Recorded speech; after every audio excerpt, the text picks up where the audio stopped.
Hey, what is up guys? Jeremy here and welcome back to another video. I'm going to be showing you guys how to do a crazy Pokemon Go hack. This is basically going to show you where all the Pokemon are on a map, and it actually does work. I tested this all out before making this tutorial and I found specific Pokemon around me in specific areas. This is all done on your computer. It's basically just going to be like a Google map, and on the Google map it's going to show where Pokemon are on corresponding roads or parks around you. So if you don't have a hack on the application on your device, a tap to walk around hack, this will be extremely difficult. You will want your application on your device to be hacked. I have a couple of tutorials on how to actually hack it, so be sure to check those out. The video links for those are down in the description. But anyways, like I said, this is all done on your computer, and it's basically going to show you where Pokemon are on a Google map. So here is the full tutorial. The link for this page is down in the description. Big shout out to iTweaks. He is the first video tutorial that I've seen of this, and that's how I discovered it. His channel link is in the description, so big shout out to iTweaks. But first off, to start this off, we're going to need to download something called Python. And as you can see, this is all step by step on this page right here. So first you need to install Python, so right click, and I'm going to open this link in a new tab. Go ahead and click on it. Now I had some issues with this. I actually ended up downloading both versions, and it's the 2.7.12 version that worked for me. So be sure to try out both versions. If one isn't working, download the other. So we're just going to go ahead and click on download, and that will go into our downloads. We're just going to go ahead and open it from here, and we're going to go ahead and install this on our computer. Go ahead and agree, continue, install. Go ahead and put in my passcode, just like so, and then it will install Python onto my computer. Alright, the installation was successful, so we can go ahead and close out of that. Let's go ahead and go back to the guide here. So the next thing you will need to download is this right here. It is get-pip.py.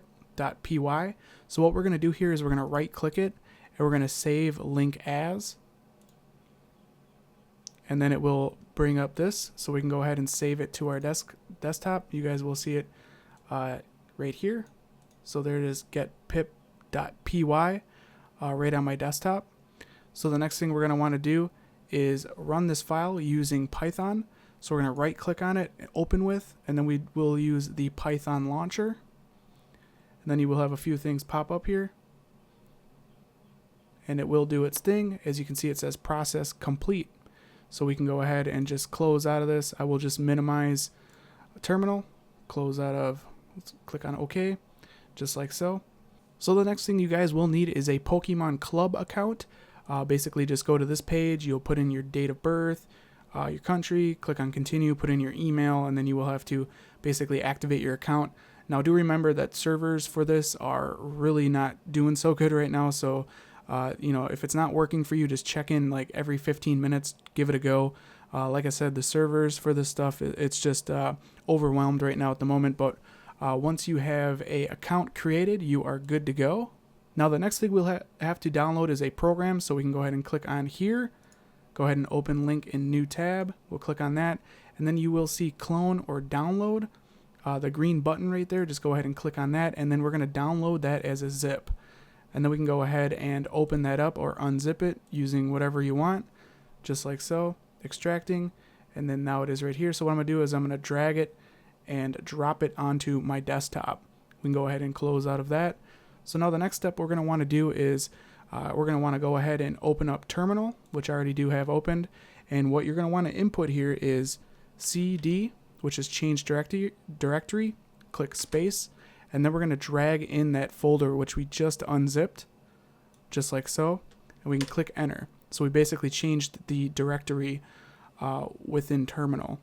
Now the next thing we're going to want to do is go back to the page that we are on doing these instructions. I'm just going to leave this over to the side, and we're going to want to put in this text right here, so we can go ahead and highlight that, command and copy, and then go back into Terminal, paste it in, and we can click enter. And then you will see it will go through its process. It will take you a lot longer. Like I said, I've already done this. So this portion went extremely fast on my end just because I've already downloaded everything. For you, it will probably take a couple minutes for it to go through all that. And then once you know it's done, is you will see you have the command line again. So the next thing we're going to want to do is copy and paste the next code, which is right here. So we can go ahead and highlight that. Go ahead and copy it, go back to terminal, and then paste it in. So now this is where you're going to need to do a little bit of editing. So you'll see on this command line, you have a bunch of stars here. There's a U, a bunch of stars, a P, a bunch of stars, and then there is some location. So the things you're going to want to change is the U, where the stars are. So if we click over to the stars, basically what this is your username and password for your Pokemon trainer account. So what you're going to want to do is just go ahead and delete what is there now, put in your actual username and then your actual password. So this part I will have to block out, obviously, because I don't want you guys to see my username and password. So I'm going to go ahead and input that now really quickly. And then I'll go ahead and put in my passcode.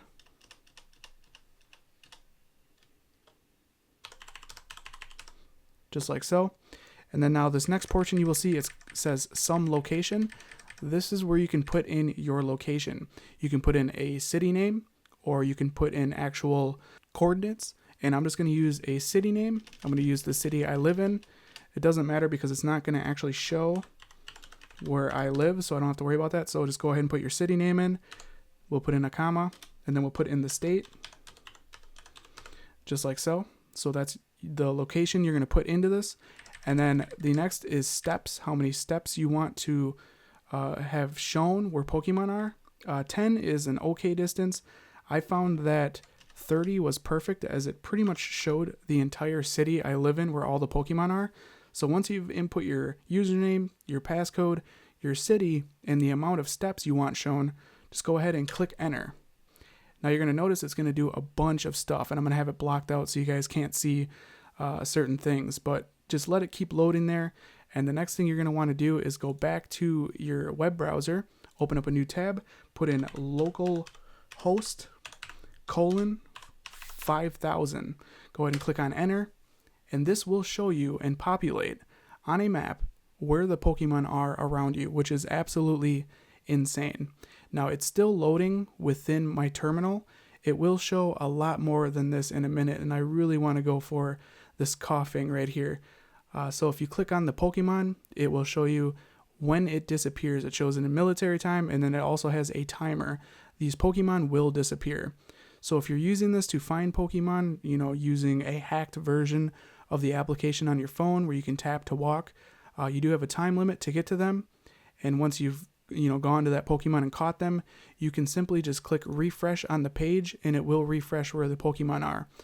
Now, like I said, I did 30 steps, so it's basically populating 30 steps around the central location that I input, which is Stoughton. You can see the little indicator there. It's on Main Street, so it's going to do 30 steps from around that point. And if I refresh it again, there should be even more because this does take time to load, basically. So as you guys can see, it's showing me where all the Pokemon are in my city, which is absolutely crazy. So that's pretty much it, guys. That's how this works. Like I said, I have the links for everything down in the description. A link to the post on Reddit that explains how to do this step by step. I hope you guys did enjoy this hack. It really does work. It is very accurate to where the Pokemon are. Like I said, I tested this out beforehand and caught a couple of rare Pokemon that I normally would have had a very hard time finding, and it legit does really work. So I hope you guys did enjoy this. If you did, definitely throw me a thumbs up. That helps me out a lot here at the channel. And if you guys want to see more videos like this in the future, don't forget to click that subscribe button. This has been Jeremy, and I will catch you guys in the next one. Later.